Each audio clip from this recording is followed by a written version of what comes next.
وأشهد أن لا إله إلا الله وحده لا شريك له وأشهد أن محمدا عبده ورسوله الذي بلغ الرسالة وأدى الأمانة ونصح الأمة وجاهد في الله حق جهاده حتى أتاه اليقين صلى الله عليه وسلم تسليما كثيرا إلى يوم الدين أما بعد فيا عباد الله Ey Allah'ın kulları, Allah Azze ve Celle'ye hamd olsun ki bizlere bu ibadeti yaşamağa nasip etti. Allah Subhanahu ve Teala'ya sonsuz hamd ve senalar olsun ki bizlere doğru yolu gösterdi. Allah Azze ve Celle'ye hamd olsun ki bizlere Resul göndermiştir. Ve birçok insanlar hatta yediği yemeğe göre bile Allah Azze ve Celle'ye hamd edebilir. Lakin bir defa da olsun Allah'a hamd etmiş ki Allah ona Resul göndermiştir.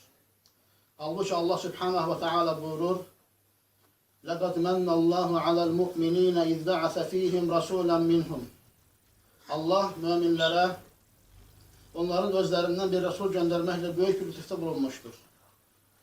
يَتْلُوا عَلَيْهِمْ آيَاتِنَا Onlara Allah'ın ayetlerini okuyor, bizim ayetlerimizi okuyor. وَيُعَلِّمُهُمُ الْكِتَابَ وَالْحِكْمَةَ وَيُزَكِّيهِمْ Ve onlara kitap ve hikmeti öğretir ve onlara temize çıkarır. Ve buna göre de her bir insan Allah'a hamd etmeli olduğu halda o hamdden çok çok uzaktır. Ve böyle bir halde olan bir insanın o Resul sallallahu aleyhi ve sellemin qədrini bilmesi, değerli bilmesi çok uzak bir ihtimaldir. Ve burada bir məqam düşünülmelidir, bir məqam hesap edilmelidir. Bu da senin yani insan olarak Resulullah sallallahu aleyhi ve sellem olan bağlantın, əlaqən, rabitəndir. Əlaqatuka bin nebiyyi sallallahu aleyhi ve sellem. Senin Nebi aleyhissalatü vesselamla olan əlaqən. Bunu kitap ve sünnetle araştırsaq ve ele alsaq 3 veya 4 mərhələdən ibarət olduğunu görə bilərik. 3 veya 4 mərhələ niyə deyirik? 4-cü mərhələ ahirətdə olan rabitədir, ahirətdə olan əlaqədir ki, bu da qiyamət günü və cənnətdə olan əlaqə deyə ikiyə bölmək olar və ikisi bir sənə olur. Birinci mərhələ sənin Resulullah sallallahu aleyhi və səlləmlə dünyada olan əlaqəndir. Görək sən onu tanıyırsanmı? Sən onu bilirsənmi? Adını bilirsənmi? Nəsəbini bilirsənmi? Gətirdiyi dindən xəbərin varmı? Gətirdiyi dinə tabi olmusanmı? Gətirdiyi dini özünə din etmisənmi? Onun dərdini özünə dərd etmisənmi? Bu sənin dünyada ikən Resulullah sallallahu aleyhi ve sellemle olan əlaqəndir. Və Resulullah sallallahu aleyhi ve sellem buyurur ki وَالَّذ۪ي نَفْسِي بِيَدِهِ Nəfsim əlində olan Allah'a and olsun ki لَا يُؤْمِنُ أَحَدُكُمْ Sizdən hər hansı biriniz iman etməmiştir. İman etməz. Həttə أَكُونَ أَحَبَّ إِلَيْهِ مِنْ وَالِدِهِ وَوَلَدِهِ وَالنَّاسِ اَجْمَعِينَ Mən sizdən hər hansı birinizə onun atabanasından, övladlarından, bütün insanlardan daha sevimli olmadıqsa iman etmiş olmazsınız. O Resul aleyhissalatü vesselam nəfsi əlində olan, canı əlində olan Allah'a and içərək bunları deyir.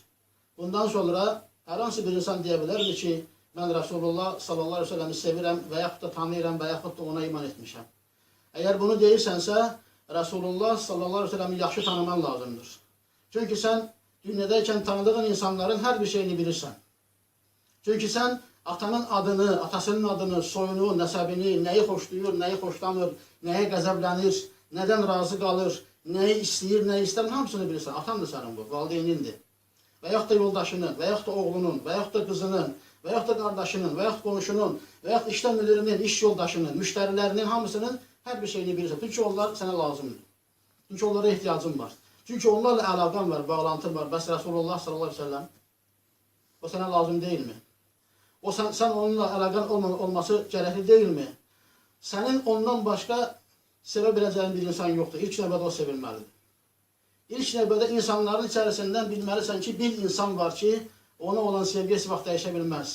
Ona olan sevgi heç vaxt azala bilməz. Ona olan sevgi heç vaxt tərk oluna bilməz. Çünki o Allahın Resuludur.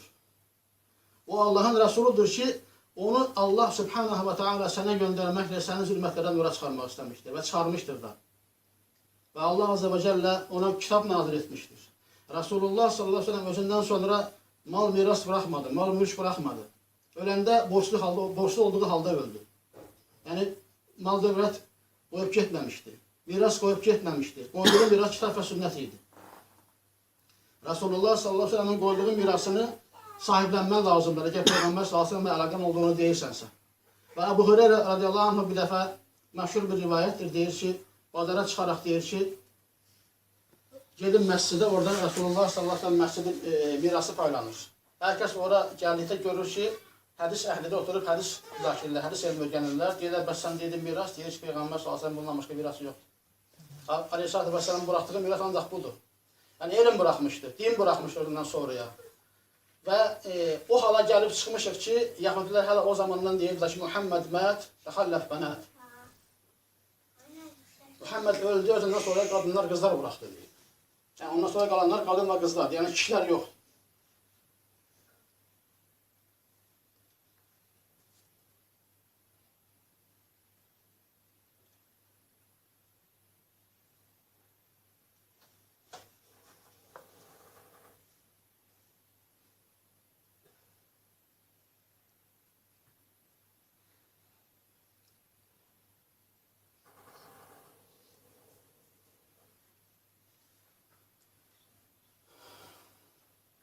Allah Azze ve Celle buyurur, Ya eyyuhar Resulü inna ersennâke şahiden ve mübeşşiren ve nedîrâ.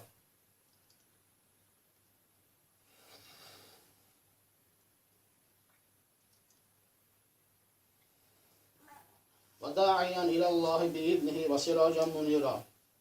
Ey Resul, biz seni şahit olarak göndermişiz. Şahiden ve mübeşşiren ve nedîrâ. Şahit olan, müjdələyan olan və qorxudan olaraq göndərmişik. Resulullah sallallahu aleyhi ve sellem şahiddir. Ya lehimizə, ya da aleyhimizə. Ya da ki, qiyamət günü bir dəstə insan Resulullah sallallahu aleyhi ve sellemin hovuzundan geri döndürüləcək. O zaman Peyğəmbər sallallahu aleyhi ve sellem deyir, mən deyəcəm ki, innahum ashabi. Onlar mənim ashabımdır. Ona deyəcəklər ki, innəkə la tədri mə əhdətu ba'dak. Sən bilmirsən ki, onlar səndən sonra nələr çıxarıbdır özlərindən, nələr ihtas ediblər. Və Peyğəmbər sallallahu aleyhi ve sellem deyir, mən deyəcəm ki, suhkan, bu'dan. Uzaq olsun deyə onlardan ayrı olduğunu, təbərrə etdiyini bəyan edəcək. Və bizlərdən tələb olunan bir şey, dünyada ikən Resulullah sallallahu aleyhi ve sellemlə əlaqəmizi düzəltmək, əlaqəmizi möhkəmləndirməkdir. Yəni bu əlaqə, yenə deyirəm, Resulullah sallallahu aleyhi ve sellem bir insan idi, bəşər idi, öldü. Və Allah subhanahu wa ta'ala buyurur ki, Resulullah sallallahu aleyhi ve sellemə xitabən, İnnəkə meyyitun və innəhum meyyitun. Şübhəsiz ki, sən də ölürsən, onlar da ölürlər və ya sən də ölürsən, onlar da öləcəklər. Thumma innakum yawmal qiyamati 'inda rabbikum tahtasimun. Sonra siz qiyamət günü Rəbbinizin qarşısında bir-birinizə çəkişmə edəcəksiniz, bir-birinizə mübahisə edəksiniz. Hər kəs öləcək. Peyğəmbər sallallahu əleyhi və səlləm öldü. Və hər birimiz öləcəyik. Və burada ölümdən sonra isə Resulullah sallallahu əleyhi və səlləmdə əlaqəmizin ikinci mərhələsi olur. Bu da bərzəxdə və ya qəbirdə olan əlaqədir. Və Əsma bint Əbu Bakr radiyallahu anh'ın rivayət etdiyi hədisdə, məşhur hədisdir, sahih rivayətdir ki, günəş tutulması ilə bağlı qılınan namazdan sonra Aleyhisselatü Vesselam'ın verdiyi xütbə və deyir ki, o xütbədə sizlərdən biri də dəfn olunduğu zaman, mən hədisin sizə məzmununu danışıram. Dəfn olunduğu zaman fəyətdihil mələkən, başqa ləfslərdə belə gəlmişdir. Fəyətdihil mələkən, yanına iki mələk gəlir, fəyuq'idənih və yəsələnih. Onu qaldırıb oturdururlar və ondan soruşurlar. Mə ilmükə bihədər rəcül. Bu kişi haqqında, bu insan haqqında elmin nədir? Və orada, əgər sən dünyada ikən Resulullah sallallahu aleyhi və səlləmlə əlaqən düzgün idisə, əlaqən var idisə, əlaqən müsəlman əlaqəsi idisə, muslim əlaqəsi idisə, o zaman deyəcəksən ki, kimdir? Huvə Muhammedun Resulullahi cəənə bilbeyinəti vəl-hüdə. Vallahi, insanlar içərisində bizə ondan daha sevimli birisi yoxdur. Vallahi yoxdur. Çünki insanların heç biri onun qədər bizə xeyir istəyə bilməz. Onun qədər bizə heç birisi xeyir istəyə bilməz. Çünki o bizə cənnət istəmişdir. Hər kəs cənnət istəsə belə, onun yönətməsi ilə, onun gətirdiyi dinə görə istəyəcəkdir. Yəni, mən sizə xeyir istəsəm, Resulullah sallallahu aleyhi ve sellem mənə bunu öyrətmişdir deyə istəyəcəm. Deməli, mən müstəqil istəmirəm. Amma Allah əmr etdiyi üçün, Allah izin verdiyi üçün Muhammed sallallahu aleyhi ve sellem bizlərə cənnət istəmişdir. Və bizləri cənnətə yaxınlaşdıran hər bir yolu bizə göstərmişdir. Və cəhənnəmə aparan hər bir yoldan bizi çəkindirmişdir. Və biz də onun ümməti isə, əgər Muhammed ümməti isə, həm dünyada, həm qəbirdə, həm ərəşatda qiyamət günündə onun ümməti olacaq. Yox, dünyada ikən sözdə Muhammedən Rasulullah deyib, Muhammedən Rasulullahın 4 şərti var, 5 şərti var. Bunları əzbərləyib orada bura danışmaqla, amma əməldə, həqiqətdə ondan uzaq olmaqla heç kim ona ümmət ola bilməz. Muhammed ümməti sözdə çoxdur, amma həqiqətdə isə çox azdır. Çünki çox az bir insan iman gətirmişdir ki, bu dində söz sahibi Muhammed sallallahu aleyhi ve sellem çox az adam buna əməl edir. Əgər belə olmuş olmasaydı, bugün İslam kitabxanaları adlanan məkanlarda tonlarla Hənəfi məzhəbinin kitabları, Zahiri məzhəbinin kitabları, Həmbəli məzhəbinin kitabları, yəni haradadır Muhammed sallallahu aleyhi ve sellem? Hanı? Mən Həmbəliyəm, sən Hənəfisən, bu Şafiidir. Haradadır? Hanı Muhammed sallallahu aleyhi ve sellem? Haradadır İslam? Haradadır Allah və Rasulunun deməsi? Yoxdur. İstənilən kitabı gedin açın. Allaha and verirəm, istənilən kitabı açın, baxın. Görə bilməzsən Muhammed sallallahu aleyhi ve sellem dedi. Görərsən, açın Fəthül Bərəni oxuyun. Bir dənə hədis verir, Rasulullah sallallahu aleyhi ve sellem belə dedi, ondan sonra deyir ki, sələf bunu dedi, ixtilaf elədilər, 15 firqəyə bölündə, bir firqə dedi ki, olar, bir firqə dedi olmaz. Adicə bir hədis, Peyğəmbər sallallahu aleyhi ve sellem buyurur ki, təsəvvünə bir ismi və la təkənnə bi kunyəti. Mənim adımı özünüzə ad götürün, mənim kunyəmə kuni götürməyin. Adi bir, yəni çox açıq, bəlli bir sözdür. Adımı özünüzə qoyun, amma kunyəmi götürməyin. Adı Muhammed idi sallallahu aleyhi ve sellem, kunyəsi Əbul Qasım idi. Çox bəsit, sadə bir şeydir. Ən axmaq adam belə bu hədisi anlaya bilər ki, Peyğəmbər sallallahu aleyhi ve sellem nəyi deyir? Gedin, baxın İbn Qayyim nə deyir? Ən azı 4 firqəyə bölünürlər. Ən azı 4 firqəyə bölünürlər. Çünki hədisi ilqa etmək üçün, hədisi məhv etmək üçün bundan daha hiləgər bir variant yoxdur. Heç şeytan bunu eləyə bilməz, iblis bunu eləyə bilməz. İblis cavab gəlməz, hədis əməl eləmə. Amma bunu sələflər deyirlər. Böyle sələf deyənlər, hədis və düşmənləri bunu deyirlər. Hədis inkarçılarının bir ziyanı yoxdur. Adı üstündədir hədis inkarçı. Amma hədisə iman etdirdiyi adamlara verdiği ziyanı heç kim vura bilməz. Və həmin insanlar qəbirdə deyə bilərmi ki, İnnəhu Muhammed? Sual verirəm. Deyə bilərmi ki, o Muhammed Allahın Rəsuludur. Bizdə hidayət vasığı aşağı dəlillərə gəlmiş, deyə bilməz. Çünki o hidayətə qarşı onlarla sapıqlıqlar qoymuşdu Allahın qarşısına. Əks halda Sahih Buxarinin şərhi 25 cildə olmazdı. Sahih Buxarinin şərhi 25 cildə olmazdı və bir hədisin şərhində 15 dənə görüş işi olunmazdı. Peyğəmbər sallallahu əleyhi və səlləm deyir ki, yatmaq istədiyin zaman namaz üçün aldığın kimi dəstəmaz al, sağ tərəfin üstə uzan, bunu de. Biri gəlib, Nəvavi gəlib deyir ki, bu şeydir, sünnətdir, müstəhəbdir, etməsən bir günah yoxdur. Yaxşı, sual verirəm. Rasulullah sallallahu əleyhi və səlləm burada sən nələr əmr elədi? Yatmaq istədiyin zaman, yatağına uzanmaq istədiyin zaman dəstəmaz al, 1. Sağ tərəfin üstə uzan, 2. Bu sözlər denən, bu da 3. 3 dənə əmr verib. Nəvəvi deyir ki, bunların heç birisini eləməkdən bir sayır. Müstəhəbdir, istihbab babından. Müstəhəbin tərifini verirlər, etsən savab var, etməsən bir problem yoxdur. Bir insan uzansa yerinə, yatmaq istər, dəstəmal olmadı. Sağ tərəf üstə uzanmadı, bunları demədi. Sorsan, niyə belə deyirsən? Dedilər ki, müstəhəbdir. Kimə tabi oldu bir insan? Bu adam deyə bilərmiş ki, əşhədu ənə Muhammedən Rasulullah. Deyə bilməz. Elə demək haqqı yoxdur ki, həqiqətdə o adamın Rasulü Muhammed sallallahu əleyhi və səlləm başqasıdır. O Muhammed sallallahu əleyhi və səlləm deyil onun Rasulü. Onu da heç vaxt qəbirdə deyə bilməz ki, mən Muhammed ümmətiyəm. Həmçinin qiyamət günündə. Həmçinin qiyamət günündə heç bir insan, o insan ki, Rasulullah sallallahu əleyhi və səlləmin dininə sarılmayıb, onun sünnətinə sarılmayıb, Peyğəmbər sallallahu əleyhi və səlləm gətirdiyi kitaba sarılmayıbsa, heç vaxt deyə bilməz ki, qiyamət günündə mən Muhammed ümmətiyəm. Deməyə haqqı və deyə də bilməyəcək. Çünki qiyamətdə, axirətdə heç kim yalan danışa bilməz. Hər kəs doğrunu deyəcək. Heç bir insan, həmin insan qiyamət günündə arzulaya bilməz, istəyə bilməz ki, Muhammed sallallahu əleyhi və səlləm onun şəfaətçisi olsun. İstəyə bilməz, nə haqlı istəyəcək? Hansı haqlı istəyəcək ki, əlaqəsi yox idi. Dünyada ikən, ibadətlərlə mükəlləf olduğu vaxtda ikən belə bir şey etməmişdi. Həmçinin nə qəbirdə, nə də axirətdə onun belə bir faydası olmayacaq onun sözlərinin ona.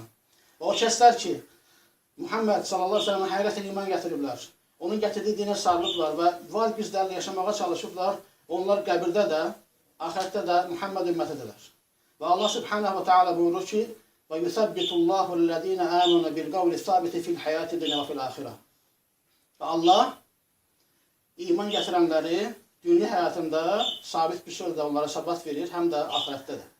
Və bu da bu ayət də möminlər üçün bir buşradır, bir müjdədir.